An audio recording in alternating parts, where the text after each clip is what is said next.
Selamat datang dalam Growing Together. Mari sebagai murid yang memuridkan, kita bersama-sama belajar dan bertumbuh dalam kebenaran firman Tuhan. Let's grow together.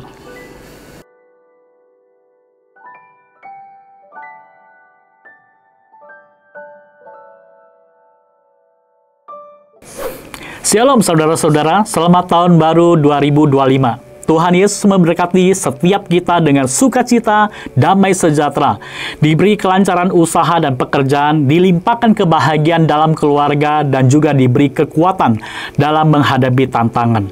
Kiranya pengharapan di dalam Tuhan Yesus mendorong setiap kita untuk semakin tekun bersaksi dan semakin tekun melayani Tuhan. Amin, saudara-saudara. Saudara-saudara, di tahun baru 2025, sebagian orang mungkin akan membuat rencana-rencana untuk mencapai tujuan yang mereka inginkan. Di dalam usaha, sebagian usahawan mungkin telah menganalisa banyak aspek sehingga mendapatkan gambaran potensi atau peluang dan juga tantangan yang mungkin akan terjadi di tahun ini. Berdasarkan analisa tersebut, mereka membuat perencanaan-perencanaan untuk mencapai tujuan mereka secara maksimal. Dan sebagian kita juga mungkin ada yang membuat perencanaan-perencanaan, mungkin dalam hal keuangan, pekerjaan, keluarga, pelayanan, dan yang lain-lain. Kita ingin secara holistik semua berjalan baik dan semakin progresif menaikkan kualitas hidup kita. Dan semua upaya-upaya yang kita lakukan itu tentu saja baik. Namun di sisi lain, kita menyadari bahwa kita tidak pernah tahu apa yang akan terjadi pada hari esok. Namun saudara-saudara, sebagai orang-orang Kristen, kita memiliki sebuah keyakinan bahwa Tuhanlah yang memegang hari esok. Prinsip ini akan memampukan kita untuk melalui hari-hari kita bersama Tuhan. Max Lucado berkata, ketika kamu tidak tahu apa yang akan terjadi di masa depan, fokuslah pada fakta bahwa Tuhan sudah ada di sana.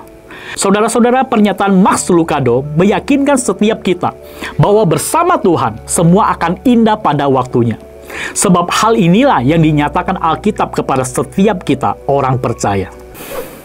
Saudara-saudara, di dalam Alkitab ada teks-teks Alkitab yang menyatakan kepada kita akan keterbatasan manusia untuk menentukan masa depannya.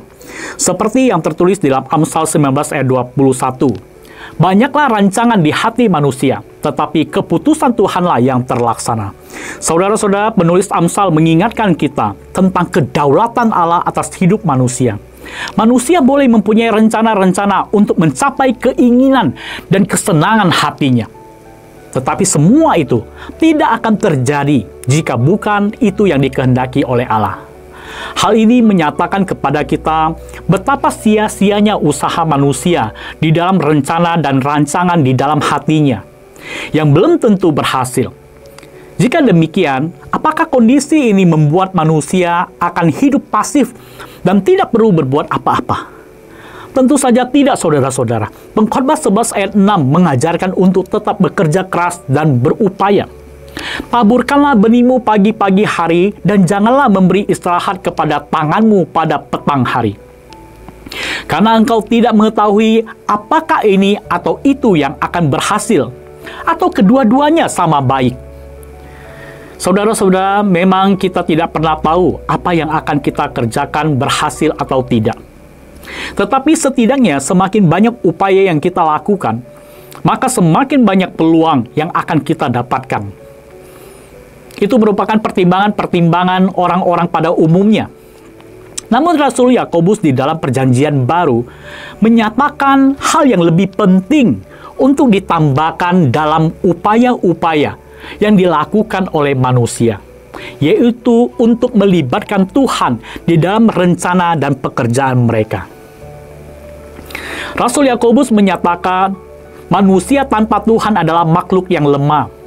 Kondisi ini disampaikannya dalam Yakobus pasal 4 ayat 14 yang berbunyi, sedangkan kamu tidak tahu apa yang akan terjadi besok.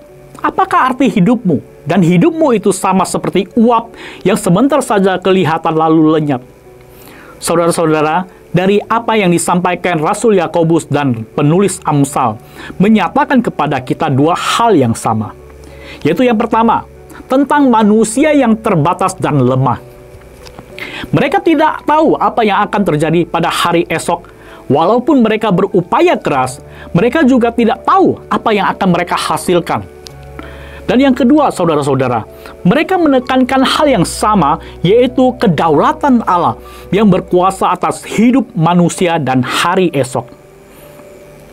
Saudara-saudara, dari dua hal ini, dari keterbatasan manusia dan kedaulatan Allah yang penuh kuasa, mendorong kita untuk mengambil sikap, untuk melibatkan Allah di dalam perencanaan dan pekerjaan kita. Sebab kita percaya dan yakin bahwa Ia akan menjadikan segala sesuatu indah pada waktunya. Saudara-saudara, dari pembahasan tadi mengingatkan kita untuk tidak mengandalkan hikmat dan kekuatan kita yang terbatas untuk menjalani tahun yang baru ini. Tidak ada rencana atau rancangan atau upaya yang pasti yang akan mengantar kita pada tujuan yang ingin kita capai. Tetapi yang pasti, saat kita melibatkan Tuhan di dalam perencanaan dan pekerjaan kita, maka Dia yang akan menyatakan kehendak-Nya melalui pekerjaan-pekerjaan kita. Jadi kondisi ini menyatakan kepada kita bahwa perencanaan dan pekerjaan kita bukan lagi untuk mencapai maksud dan tujuan kita, tetapi untuk mencapai maksud dan tujuan Tuhan. Maka dengan demikian, Ia akan menjadikan segala sesuatu indah pada waktunya. Amin, saudara-saudara. Soli Deo Gloria.